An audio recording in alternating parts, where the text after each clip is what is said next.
Hello students, आज आपण corporate accounting SY BCom semester 3 unit number 2 illustration number 6 पाहणार आहे। सर्वात प्रथम आपण क्वेश्चन रीड करून घेऊया। Frog private limited Faizpur was incorporated on 31 May 2018 to acquire an existing business from 1 April 2018। त्याने असं सांगितलेलं आहे की 1 एप्रिलला एक आपला रनिंग बिझनेस होता, तो आपण 31 मे ला काय केलेला आहे, एक्वायर केला। म्हणजे 31 मे पर्यंत तो एक बिझनेस होता आणि त्याच्यानंतर ती कंपनी अस्तित्वात आलेली आहे। ह्याच्यावरून आपल्याला टाइम रेशियो फाइंड करता येतो। टाइम रेशियो कसा येईल बघा, हे 1 to 2 मंथ्स इथं आहेत 2 मंथ्स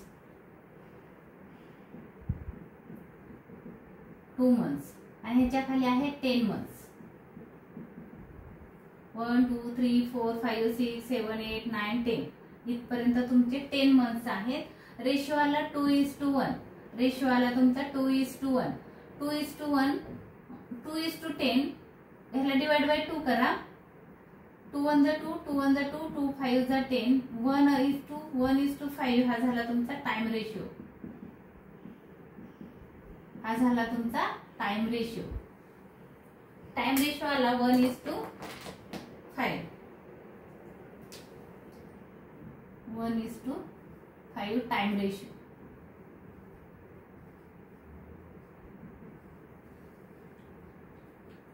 त्याच्यानंतर आपल्याला सेल्स रेशियो फाइंड करावा लागतो। तर पुढे रीड करा, the following is the profit and loss account for the year ended 31 March 2019। 31 March 2019। त्याच्यानंतर आपल्याला सेल्स रेशियो साठी ऍडिशनल इन्फॉर्मेशन पाहिजे आहे। त्याच्यामध्ये पहिलीच ऍडिशनल इन्फॉर्मेशन दिलेली आहे, sales are of commodity and at a fixed rate and the average of the monthly sales for the first 2 months was 1/2 of the average of the monthly sales of the remaining period of the year। म्हणजे त्यांनी काय सांगितले, जो राहिलेला remaining period म्हणजे बघा business नीट read करा काय सांगितलेलं आहे। तर sale of commodity and the fixed rate, म्हणजे फिक्स रेटने आपण कमोडिटी किंवा वस्तू सेल केलेली आहे। And the average of the monthly sales of the first 2 months was half of the average of the monthly sales of the remaining period of the year। remaining period of the year म्हणजे हे आहेत remaining period आणि हे आहेत first 2 months। ह्याच्या हे half आहेत, म्हणजे जर हे समजा तुम्ही 2 पकडले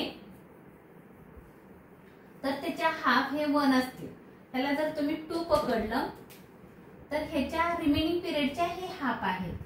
म्हणजे रेशियो कसा येईल बघा, ह्याला इंटू 2 मंथ्स करायचं आहे, 1 2 एव्हरेज काढायचा आहे म्हणून इज टू 2 मंथ 2 आणि इथे मंथ किती आहेत 1 2 3 4 5 6 7 8 9 10 इंटू 10 म्हणजे इथे 20। म्हणजे हा 2 आणि हे 20, ह्याच्यावरून येईल रेशियो तुमचा 2:20। ह्याला डिवाइड करायचा आहे 2 नी, म्हणजे इथे येईल 2 1 जा 2, 2 10 जा 20 हा झाला तुमचा सेल्स रेशियो। नोट करून घ्या, सेल्स रेशियो 1:10। त्याच्यानंतर आपल्याला नेक्स्ट इन्फॉर्मेशन दिलेली आहे,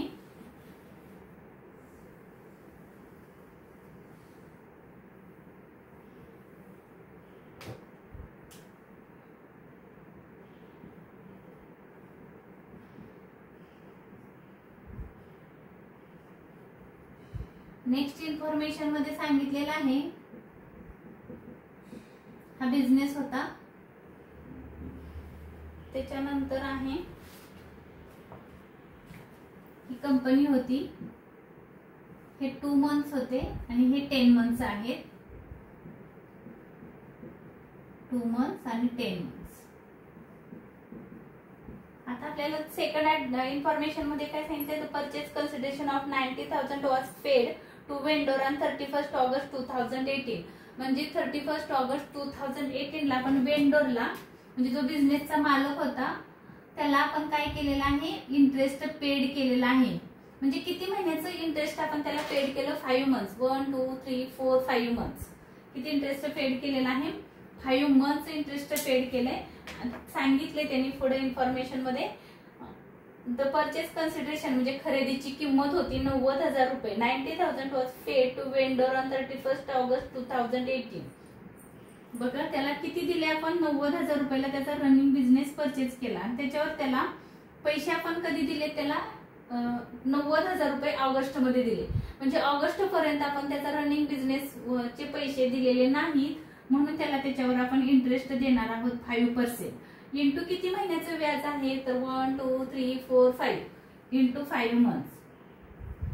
5 डिवाइड बाय 12, 5% आणि 5 मंथ्स. हे तुम्ही कॅल्सीवर कॅल्क्युलेट करा. आन्सर येईल तुमचं 1875. 1800 करून बघा येतंय का, 1875. आता बघा 1875 हे झालं इंटरेस्ट. कुणाला द्यायचं आहे, वेंडरला. आता आपल्याला बघायचं आहे वेंडर फ्रीला किती आणि पोस्टला किती. तर फ्रीला आता बघा 1875 हे झालं 5 महिन्याचं इंटरेस्ट. किती महिन्याचं इंटरेस्ट आहे, 1875 हे 5 मंथचं इंटरेस्ट आहे.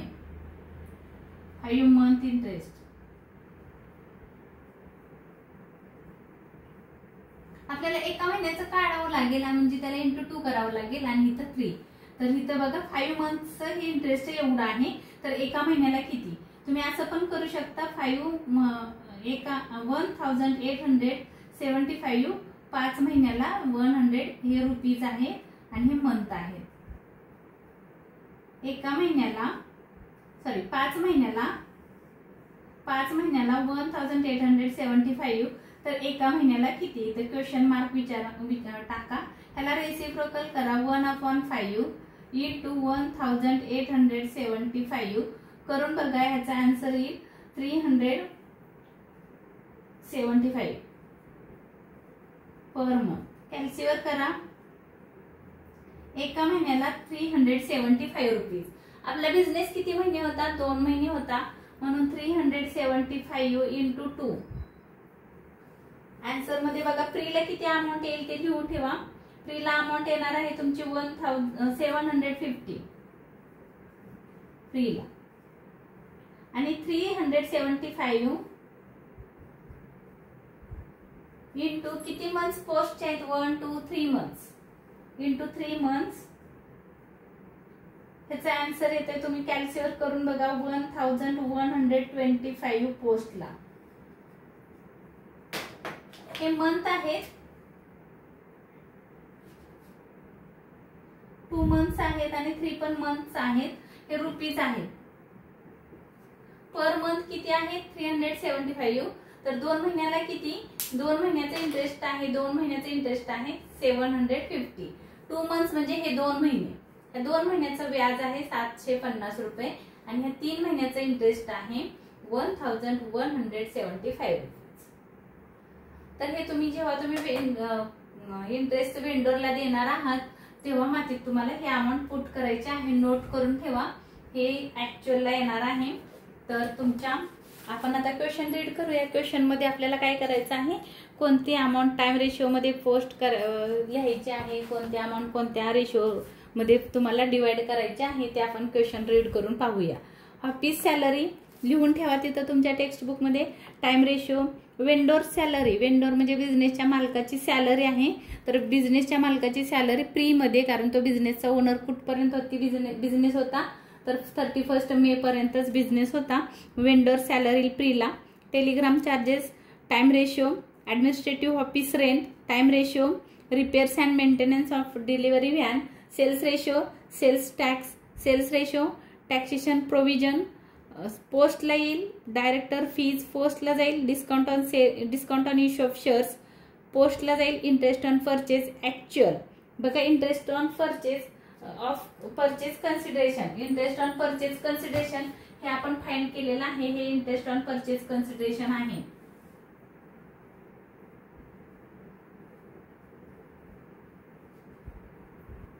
Purchase consideration, interest on purchase कन्सिडरेशनची ही इन्फॉर्मेशन होती. तर हे आपण अमाऊंट फाइंड केलेले आहेत. हे जाईल प्रीला आणि हे जाईल पोस्टला. तर तिचं ऍक्च्युअल लिहून घ्या. ऍक्च्युअली ऑडिट फीज, पोस्टला जाईल, printing and stationery, printing and charges time ratio मध्ये डिवाइड करायचं आहे आणि नेट प्रॉफिट आपण डिवाइड करायचा नाही. त्याच्यानंतर ग्रॉस प्रॉफिट आहे तो सेल्स रेशो मधील वर दिलेला आहे, तो ट्रेडिंग अकाउंट आहे, त्याचं पोस्टिंग आपल्याला कुठेही करायचं नाही. फक्त इथं प्रॉफिट अँड लॉस पासून आपण सुरुवात करणार आहोत. 2,77,000 च्या खाली सगळा प्रॉफिट अँड लॉस अकाउंट आहे, वर ट्रेडिंग आहे, ट्रेडिंगचा विचार करायचा नाही. इथून सुरुवात करायची आहे ग्रॉस प्रॉफिट पासून. तर तुम्ही इथं आखून घ्या, मी हे रफ करते, नोट करून ठेवा.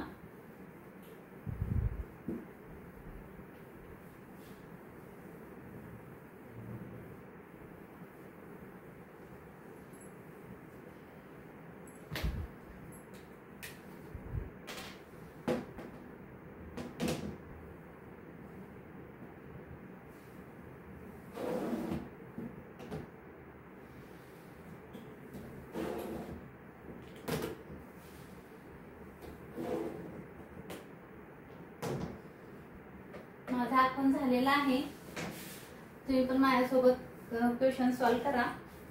पहिला आहे gross profit.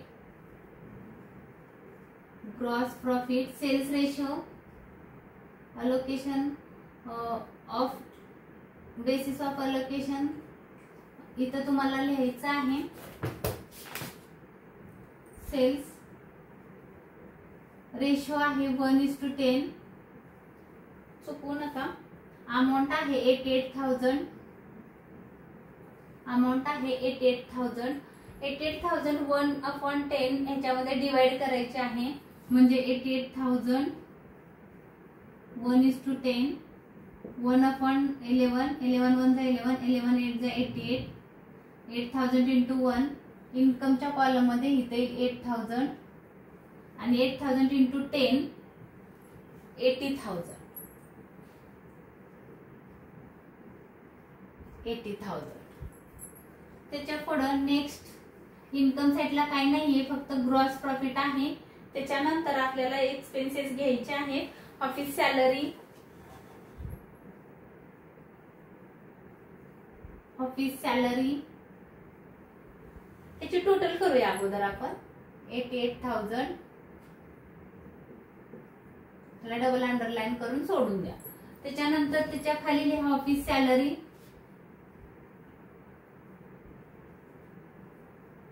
Office salary time ratio.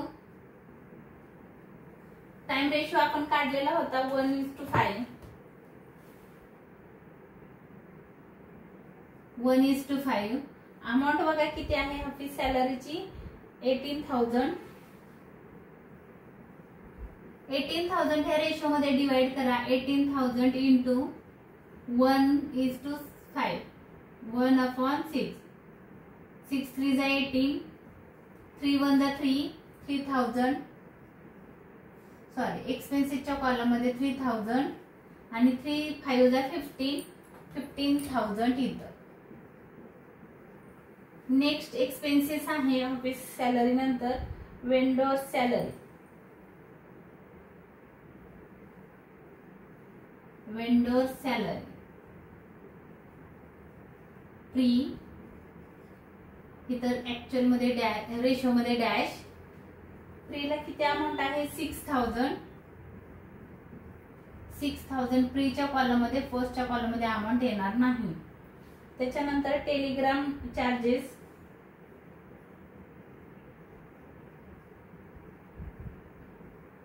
Telegram charges time ratio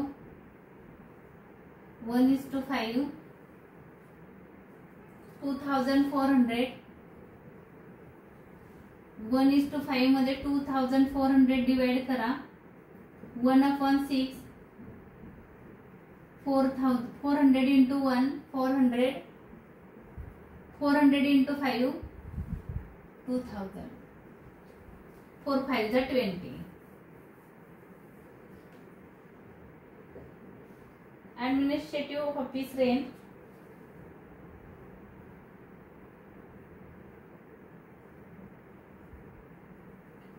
Administrative office rent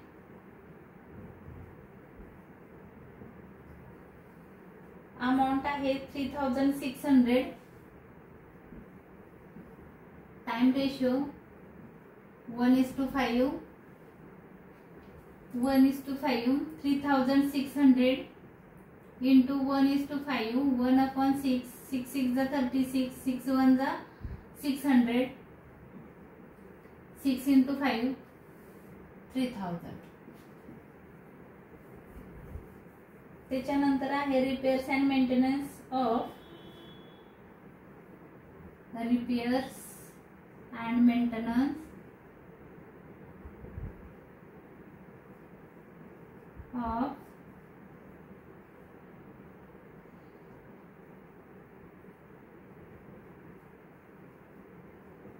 delivery van. Sales ratio,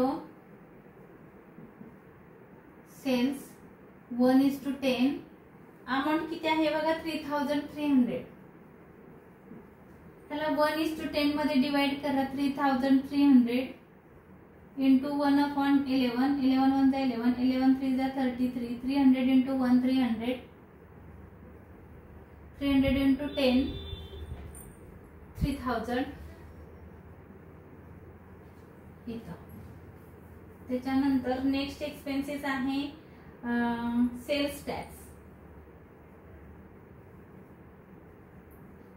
cells tax ratio आहे सेल्स 1:10.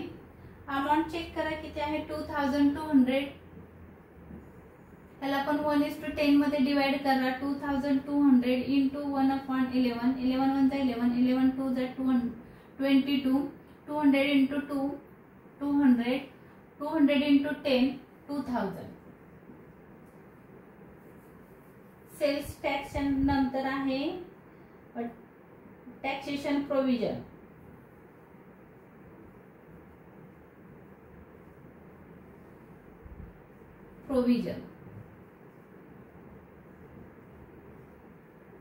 पोस्टला जाईल हे. इथं डॅश, इथं रेशो नाहीये. पोस्टला डायरेक्ट अमाऊंट आहे 3000. अमाऊंट आहे 3000. पोस्टला जाईल ते 3000. दररोज येते बघा. काळजीपूर्वक अमाऊंट पोस्ट अमाऊंटचं पोस्टिंग करा, नाहीतर चुकत. तुम्ही हे कोणत्या रेशो मध्ये वाटताय हा कॉलम महत्वाचा आहे, हे समजणं गरजेचं आहे. Discount on issue of shares, directors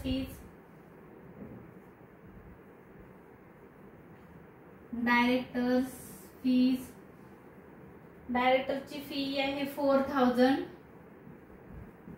पोस्टला जाईल, कारण डायरेक्टर कुठं असतो पोस्टला असतो. सगळीच्या सगळी अमाऊंट तुमच्या पोस्टच्या कॉलम मध्ये फुट होईल. त्याच्यानंतर आहे discount on issue of shares, ते पण पोस्टला जाईल. Discount on issue of shares पोस्टलाच फुट होईल. ते अमाऊंट बघा किती आहे 2850, 2850 पोस्टला. त्याच्यानंतर आहे interest on purchase consideration. Interest on purchase consideration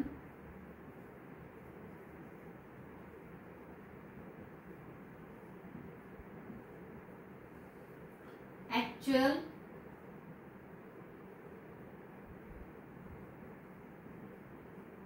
आता इथे ऍक्च्युअल का आलं बघा, कारण आपण त्याची ऍडजस्टमेंट केलेली आहे. तर त्याच्यामध्ये आपण फाइंड आउट केलेली होती अमाऊंट, पण मी तुम्हाला ह्याच्या अगोदर करून दिलेली आहे 1875. इथं काहीतरी 375 750 हा 750 कॅल्क्युलेशन केलेलं आहे आपण. 1125 मी ह्याच्या अगोदर तुम्हाला हे कॅल्क्युलेशन करून दिलेलं होतं. त्याच्यानंतर आहे audit fees.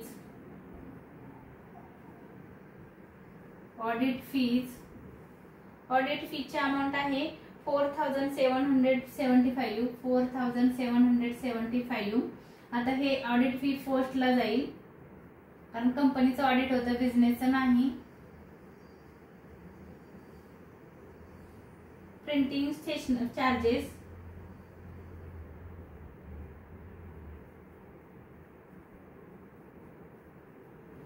Time ratio 1:5. Amount आहे 6000, डिवाइड करा 1:5 मध्ये 6000 इंटू 1:5, 1/6, 6 1 जा 6, 1000 इंटू 1 1000, 1000 इंटू 5 5000. इथं आपलं पोस्टिंग संपलेलं आहे. आता आपल्याला काय करायचं आहे बघा, याच्यानंतर आपल्याला ह्या एक्सपेन्सेसची टोटल करायची आहे.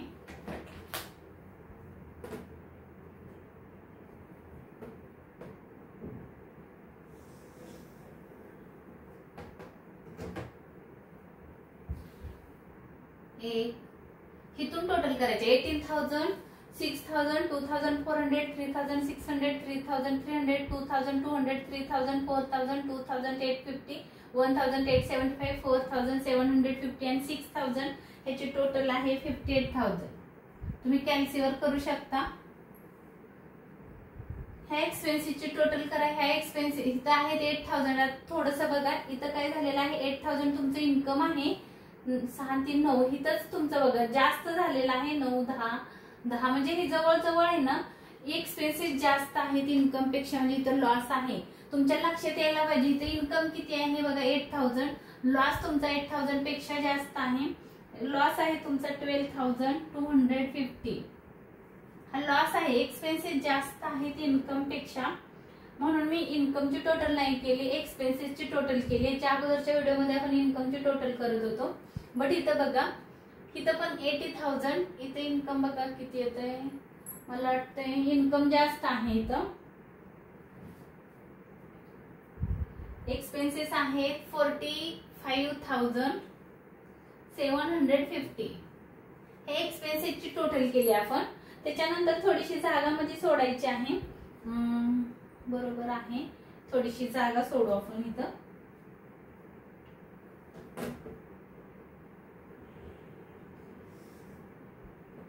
दोन तीन लाईन आपल्याला स्किप करायच्या आहेत. आता काय करायचं आहे बघा, जो आपल्याला इन्कमची टोटल आहे, इन्कमची टोटल आपल्याला इथं लिहायची आहे. इन्कमची टोटल आहे 88,000. इथं फुट करायचे आहे 88,000. बघा काय मी केलं, 88,000 मी इथं फुट केले.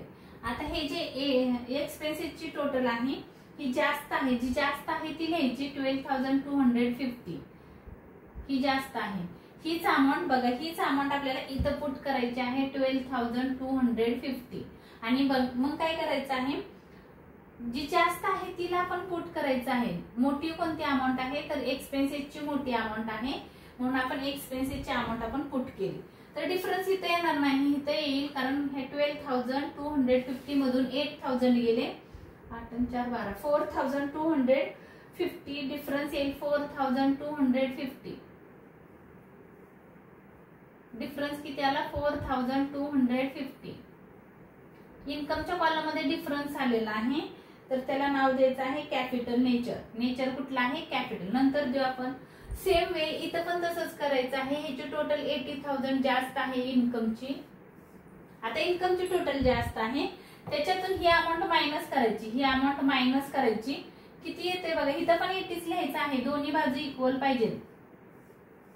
म्हणजे जसं आपण प्रॉफिट अँड लॉसच्या दोन्ही बाजू इक्वल करतो इन्कम आणि एक्सपेन्सेसच्या, तशी इथं पण दोन्ही बाजू इक्वल करायच्या आहेत इन्कम आणि एक्सपेन्सेसच्या. ह्या 80,000 मधून 47,750 मायनस करायचं आहे. ह्या 80 मधून 45,750 मायनस करा. 34,250 हा आला डिफरन्स. 24,250 कसे काढले तर 80,000 मधून हे मायनस करून अमाऊंट आली. 80,000 मधून 45,750 मायनस केल्यानंतर ही अमाऊंट आली. त्याला आपण नाव देतो रेव्हेन्यू. हे कुठल्या नेचरचं आहे रेव्हेन्यू, आणि हे कुठल्या नेचरचं असतं कॅपिटल. प्रीचं असतं ते कॅपिटल नेचरचं असतं, आणि प्री पोस्ट असतं ते रेव्हेन्यू नेचरचं असतं. तर इथं लॉस आलेला आहे, ह्याला नाव येणार आहे लॉस. ह्याला नाव येणार आहे लॉस, नेट लॉस म्हणा. देअरफॉर आपल्याला काय मिळाला, नेट लॉस मिळालेला आहे. मी तुम्हाला एरोने दाखवले समजण्यासाठी. त्याच्यानंतर आहे nature of loss profit. Nature of loss and profit.